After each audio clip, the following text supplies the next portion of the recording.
Hi, second graders! If you have your anthology, go ahead and open up to page 210 and follow along as we read our story, Penguin Chick by Betty Tatum. If you don't have your anthology, just go ahead and follow along with the words on the screen. The genre or type of story is narrative nonfiction. Narrative nonfiction tells a true story about a topic. As you read, look for a setting that is real, events in time order, and facts and information. Before we get started, let's meet the author, Betty Tatum. I only write about subjects I love or those I want to learn more about, says Betty Tatum.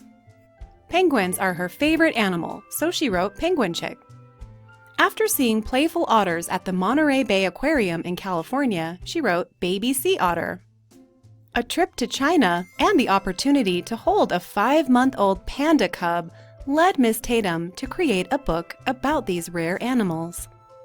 As we read, let's think about our essential question.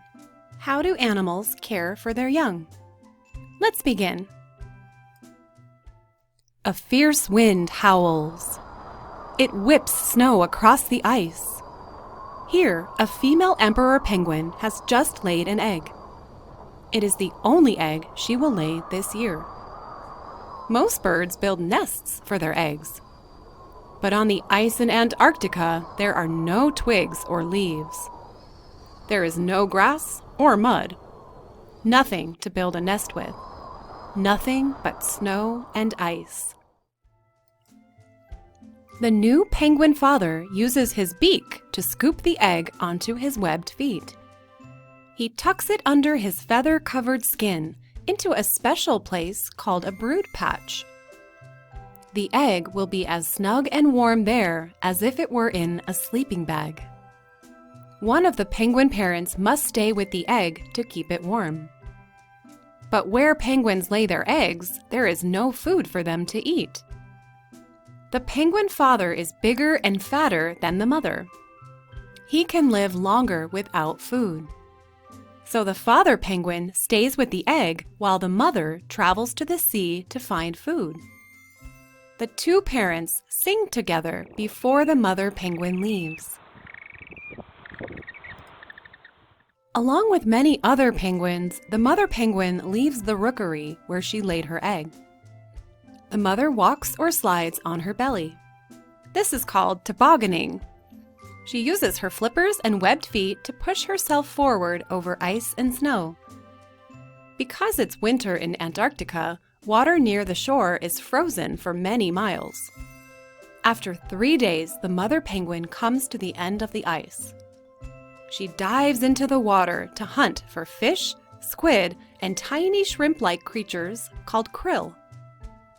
Back at the rookery, the penguin fathers form a group called a huddle. They stand close together for warmth. Each one keeps his own egg warm. For 2 months, the penguin father always keeps his egg on his feet. When he walks, he shuffles his feet so the egg doesn't roll away. He sleeps standing up. He has no food to eat, but the fat on his body keeps him alive. Finally, he feels the chick move inside the egg. The chick pecks and pecks and pecks. In about 3 days, the egg cracks open. The chick is wet, but soon his soft feathers, called down, dry and become fluffy and gray. The father still keeps the chick warm in the brood patch. Sometimes the chick pokes his head out, but while he's so little, he must stay covered. And he must stay on his father's feet. Otherwise, the cold would kill him. The father talks to the chick in his trumpet voice.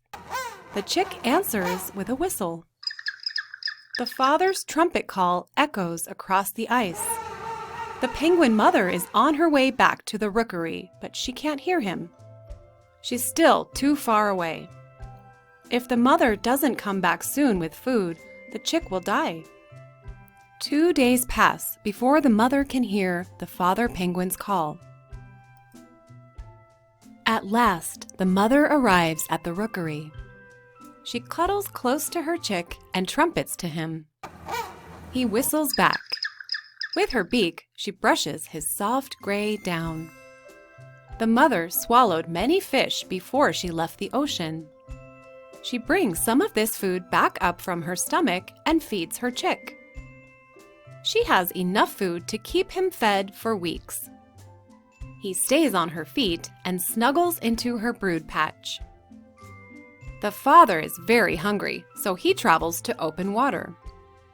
There he dives to hunt for food. Weeks later, the father returns with more food for the chick. Each day, the parents preen or brush the chick's downy coat with their beaks. This keeps the down fluffy and keeps the chick warm. As the chick gets bigger, he and the other chicks no longer need to stay on their parents' feet. Instead, they stay together to keep warm. This group of chicks is called a creche or a nursery. The chick now spends most of his time here, but he still rushes to his mother or father to be fed when either one comes back from the ocean. Sometimes the chick and the other young penguins dig their beaks into the ice to help them walk up a slippery hill. They toboggan down fast on their fluffy bellies. The chick grows and grows. After 5 months, he has grown into a junior penguin. He is old enough to travel to the ocean. Now he has a waterproof coat of feathers instead of fluffy down.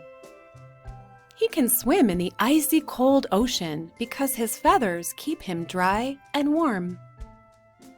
The young penguin spends most of his time in the water. He swims, flapping his flippers as if he were flying underwater.